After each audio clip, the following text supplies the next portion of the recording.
for dance, you have to sacrifice so much. It's very hard for me to still be in this environment watching these aspects of the culture that tear people down. I let go of ballet is like the only thing that mattered in the world. Definitely had some phases where I go into full-on existential crisis. I think as a human being, I'm happiest now that I've been in a long time. Finding meaning isn't just how well am I doing in my dance career? I really thought that the expression "a dancer dies twice" was kind of dramatic, and I've found that it's not.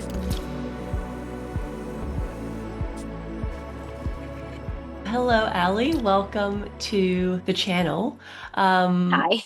we we met briefly a few months ago, and yeah, you've been on this career change journey, and yeah, we really connected on all the things that, a dancer goes through. So I just wanted to start with taking it back a bit and let us know what your dance experience is, when you started, and yeah, kind of what your dance career looked like. Sure. Thank you for having me on. It's nice to see you again.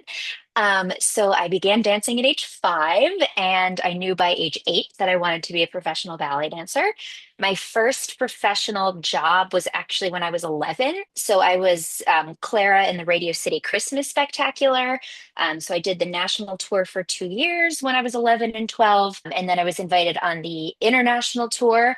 And this story dates me. But this is back in 2003 when SARS-CoV-1 hit. And it primarily, I think, hit Tokyo and Toronto. And on the international tour, I was supposed to go to Tokyo. And so they canceled that and they asked me if I wanted to do my second choice tour, which I had chosen Detroit as the home base for that because I had family in Detroit. But at that point, it was like I had done the show for 2 years, and my parents were like, well, Tokyo. Yes, Detroit, nothing against Detroit, but like Questionable. yeah, like I already performed in the Yeah. US. So I did it for 2 years, and then I continued my training. I should mention I grew up in Cleveland, Ohio, so I trained at the School of Cleveland Ballet. Then Cleveland Ballet folded, and then the former School of Cleveland Ballet. There is now a new iteration of Cleveland Ballet. I continued my training full time at North Carolina School of the Arts, or now University of North Carolina School of the Arts, at Miami City Ballet School in their advanced division. And then my professional career as an adult was with Texas Ballet Theater with Ben Stevenson, and then Eugene Ballet Company in Oregon, where I toured all over the Pacific Northwest. So that was pretty cool. Then I moved to New York City in 2014. So I had spent 5 years based with full-time companies, and then I moved to New York City to pursue a freelance career. Um, Worked and performed with a number of classical and contemporary ballet companies for about 3 years. And then I joined Eglevsky Ballet, which is a smaller company on Long Island, for 4 years, continued freelancing around that, finished there in like end of 2021. And then I continued guesting and freelancing and doing principal guesting. So my career sort of iterated between full-time companies, freelance, you know, did a little bit of the, I guess, musical theater as a kid and smaller company towards the end of my career, and then sort of guested and performed classical and contemporary rep all over the place. So that kind of, it ended up being 15 years dancing professionally full time. So that's Wow. Yeah. a A nutshell. pretty good career in terms of, I mean, you started so early and got a lot of varied, even though still in the ballet world, seems like a lot of varied experience. And Yeah. probably just, I mean, a lot of life happens through Yes. Yes, through that exactly. period. So that then what happened? Like why did you want to change careers? When did that all start? Did it start brewing for you while you were professional, or was it kind of a hard stop? No, so it's been very much not a hard stop for me. It's been a very gradual process, actually. And, along with that come all the identity shifts and crises, which I know you and I have talked about. And I've talked to so many dancers who go through this. But I have always been a huge nerd. I love school, love learning.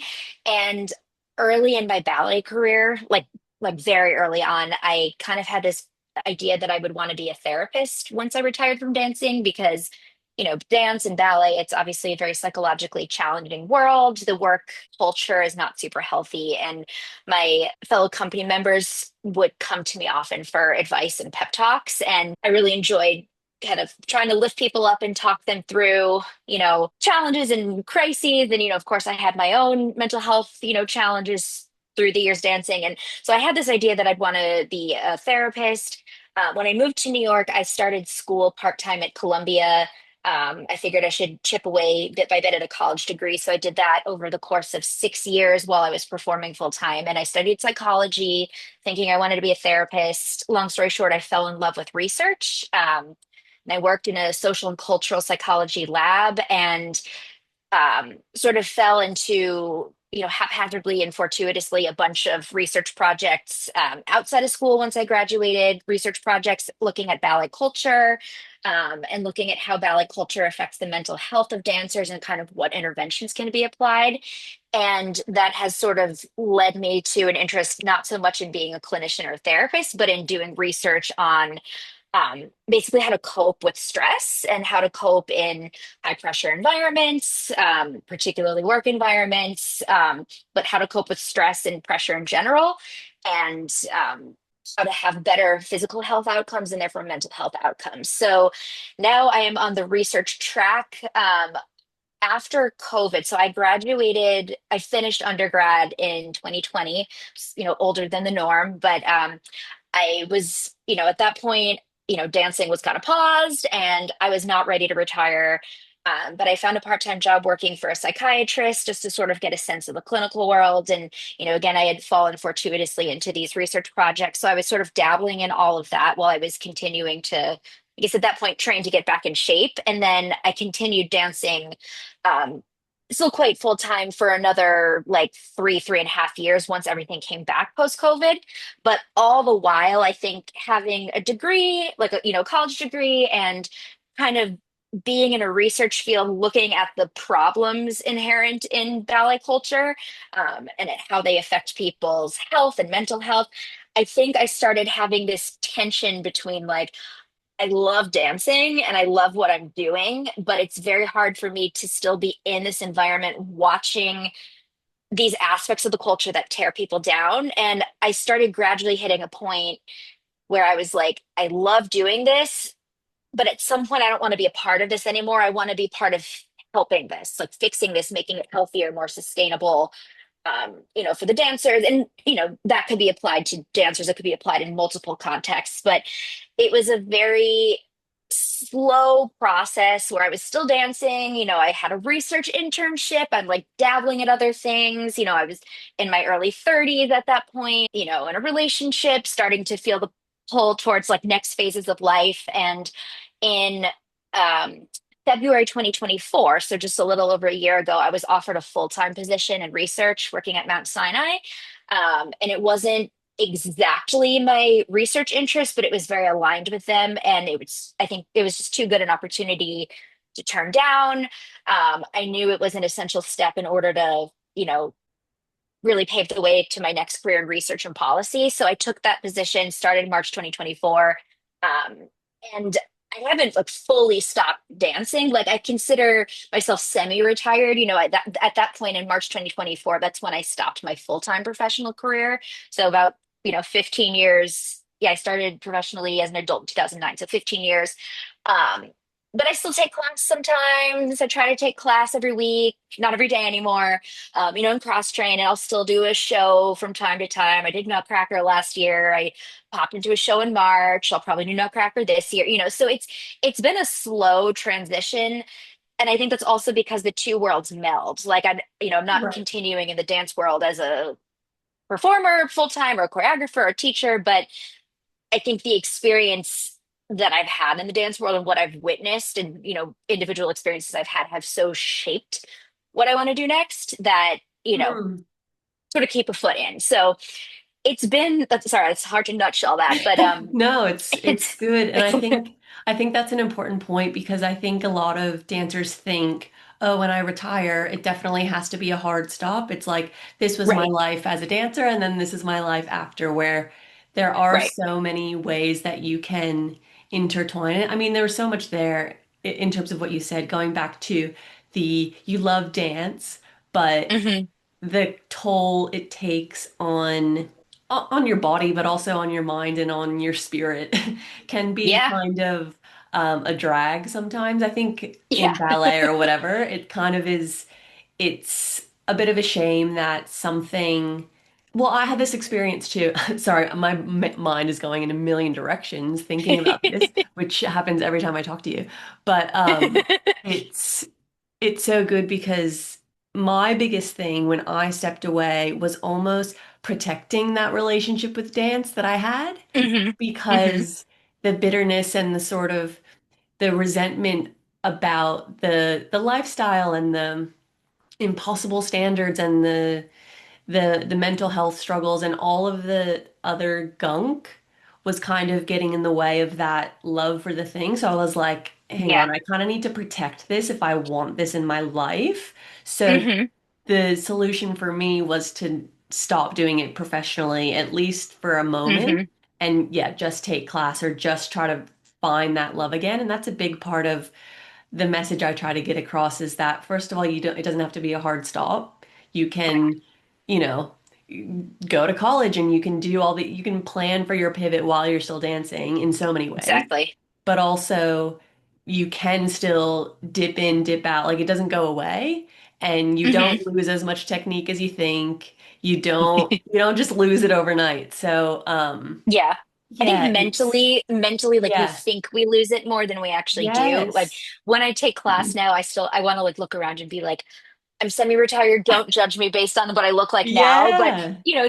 the body still does. This morning, I give myself a class at home, and it's just like it Mm. still feels so, in ways, like good and organic on the Yeah. body. It's You natural. know, Like when you go back into it, it feels like home still in the body it because, does. It yeah, and that does. was my experience where I was like, oh, this is actually nice again. And yeah, Yeah, um, 100%. there's a bit of less pressure on it, which sometimes I've even heard people who, they were doing the kind of Broadway grind and then they went back to school for coding and then got this job coding and had, this stable thing. And because they weren't desperate, that's when they booked Broadway. Hmm. Was Hmm. because that Yeah. desperation just kind of It melted just, yeah. away.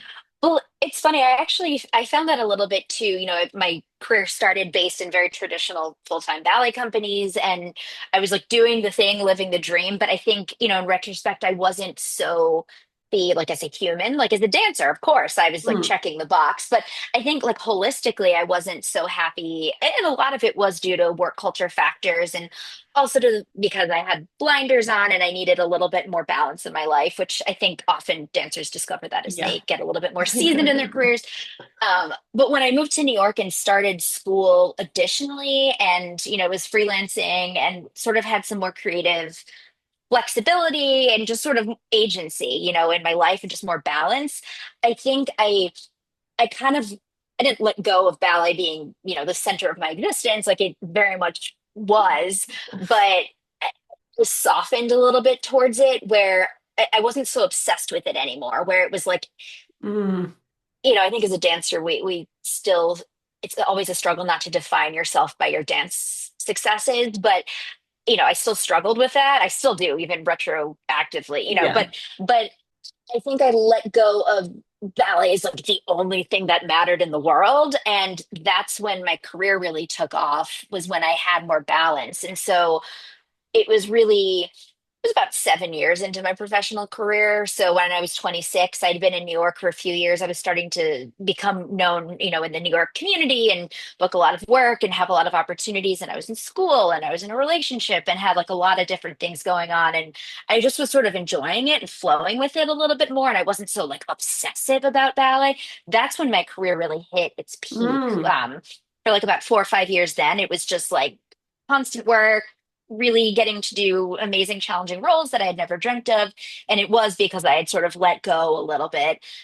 So I think it's actually possible to have that happen in the midst of your career too. It's a lot about absolutely. mindset and balance and letting go of perfectionism. And that's actually one of the research papers that I've been working on. It's actually about to be published probably any day now. And it looks at how dancers kind of cope with perfectionism over the course of our careers. And, you can find ways to manage it. And, Yeah. Well, that kind of goes into my next question, which is what were the challenges or still are the challenges of letting go of full-time ballet? still definitely a challenge. Hmm. I mean, and it's pretty new. It's like, about a year. Yeah. Um, And even though I started the full-time research job last March, last summer I did like a full festival of outdoor performances with a company. So it's like a year. Um, it's been very, very challenging. And I've talked about this on another podcast, The Brainy Ballerina. I Yep. interviewed on that podcast, and I talk about this with her as well. I really thought that the expression "a dancer dies twice" was kind of dramatic, and I've found that it's not as dramatic as I thought. Right. It's definitely been a challenge. I think just sort of like balancing these two parts of me. Like we will always be dancers, and I think I very much iterate between, having these moments of like I'm fully in my new life and it's nice to not have the pressure to take class. Like I can go take a Pilates class instead of a ballet class if I want, or I can go on a walk, or I can go to the gym. Like it's my choice how I take care of myself. And then also stepping into a ballet class and feeling like home again and loving it, but also realizing that this is not what I desire to do full time. Like it's not a very, that's not a very clear Mhm. answer because that's not a very clear process in my No. mind. It's been, It's kind of it's like been fighting with very, yourself. That was my experience where yeah. I'm just kind of fighting with myself of these weird pulls. Mm. It's really been challenging. I've definitely had some phases where I go into full on existential crisis, and I do have sort of a North Star and a passion for my next career, and I'm very excited about what I'm doing and pursuing in my next career. But I miss it, and I'm going to see the ballet tonight, and like I went to see a performance last week, and I have these moments when I'm sitting in the audience where I have this mix of like deep gratitude that I was able to do that professionally for 15 years. I feel so grateful and lucky. And then I miss it seriously. And then I also am like, I don't want to devote my existence to that anymore. So it's really like a Hmm. complex, kind Hmm. of a complex mix of emotions. And Hmm. it has bounced between like full on depression and existential crisis and just like gratitude. And I think as a human being, I'm happiest now that I've been in a long time. My lifestyle's balanced, and I guess I still work very hard in my new career, but it's a different kind of work. And, I have a partner and just like a different lifestyle. But I do miss the magic of this stage. I don't know. That's a very roundabout answer because it's a process, Yeah, and it's well, you and know. I always say to people too, unfortunately, the grass isn't greener on the other side. Hmm. Hmm. And it's not so much about that. It's not finding your dream job anymore, it's finding your dream life. And often Yeah. that means your job isn't the dream anymore. And it's not going to Yeah. feel like it dance was the dream job. It was. Hmm. And you got to do it and you're proud of it and you would do it again. I would do it again, and I would Yeah. tell any dancer, go for it, do it. It's the best thing I ever Hmm. did. And it gave me so much of the life that I have now. And with that said, when you pivot and you're in another career, you cannot expect it to feel like how it Hmm. felt to be a professional dancer because Yeah. it doesn't have that magic and there is magic there and it's undeniable, right? So it is hard to let go of that It is. when it is magic and you're not going to get that again from a job. Maybe you'll get that in Hmm. other ways. Maybe you'll get that just from trying to build a dream life where it's like you have moments of that and you're a little bit more in control of that. Because I Hmm. think the truth is part of the reason it's magic is because it ends and it's short, Yeah. Yeah. That's a and you very can't good do it point. forever.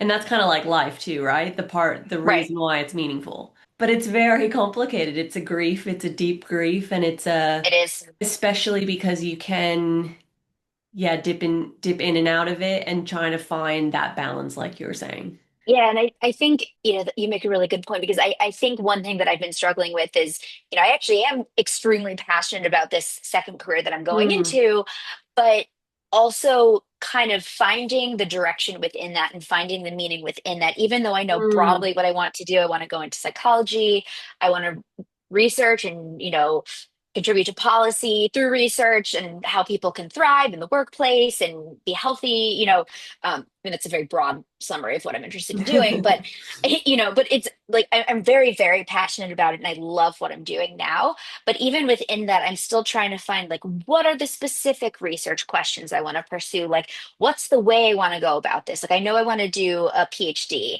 and like specifically, what do I want to do my PhD in? Like, how do I want to go about this? But I think the difference between my ballet career and this is that while I'm trying to kind of find a specific direction and meaning within this second career, I'm also now turning 35 next week. Oh my gosh, an adult, and I think like while I was dancing, I was so young that it was like ballet again was the primary focus. And now it's like, how do I balance this with my partner and having a family one day and, building like this well balanced and sustainable life?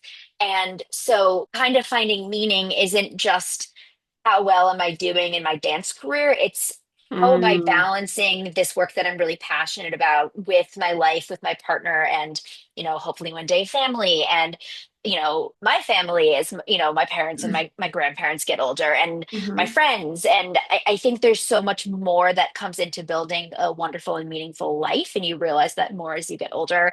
mhm. Um, and so it's not just the job or the dream job. Like maybe I will get into a dream PhD program and have a dream job again, Yeah, but it's that's not possible. Yeah. it is. And and I'm very excited about the potential of things ahead, but it's also how does that balance with the other components of my life? And I think that's become more important now. And I think when I talk to other friends who have retired or started making that transition, I think those are the components that come to mind is like for dance, you have to sacrifice so much.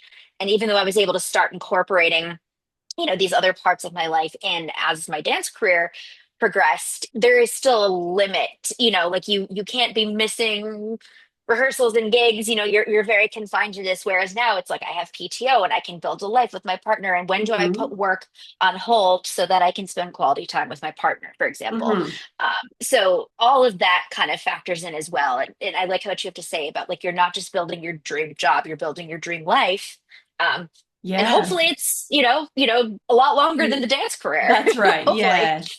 And you can still find meaningful work like what you said.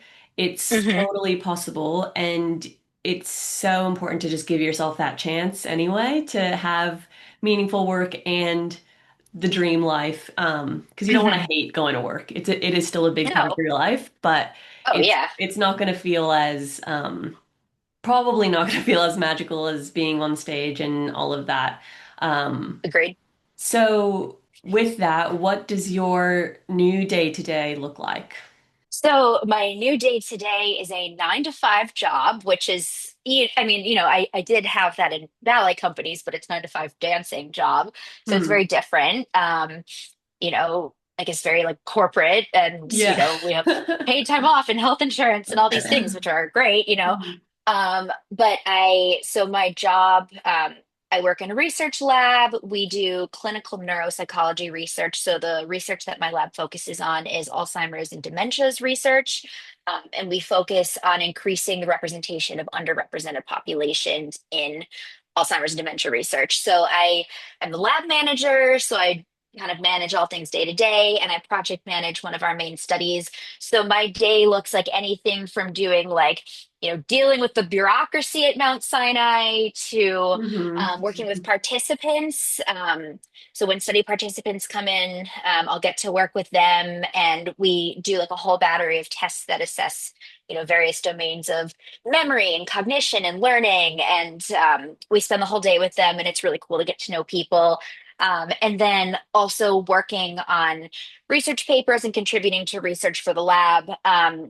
So that's sort of my 9 to 5. It's usually quite busy. There are some days where it's like you feel like you're doing 15 people's jobs at the same time. But I'm lucky to have a really wonderful and supportive and just kind and fun work team, which really makes a difference. And then I'm also getting ready to apply to PhD programs. So that means that on my off hours, I'm studying for the GRE. I am working on contributing to more research papers and projects because in order to get into PhD programs these days, you have to have publication track record. So it's a lot of work, on outside hours.